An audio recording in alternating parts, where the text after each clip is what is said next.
सन्माननीय अध्यक्ष महोदय,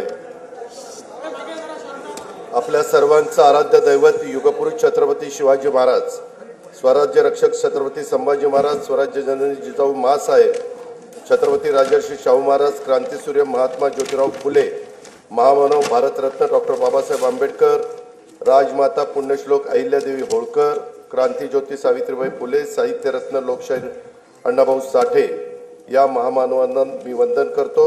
शिखांचे नववे गुरु श्री गुरु तेग बहादूर यांच्या हुतात्म्याचे हे 350वे वर्ष आहे, त्यांनाही मी अभिवादन करतो। हे वर्ष अनेक दृष्टीनं विशेष आहे। स्वराज्य सौदामिनी महाराणी ताराबाई यांचे हे त्रिशतकोत्तर सुवर्ण महोत्सवी जयंती वर्ष आहे।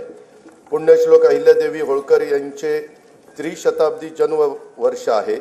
देशातील लोकशाहीचा आधारस्तंभ असणाऱ्या आपल्या संविधानाला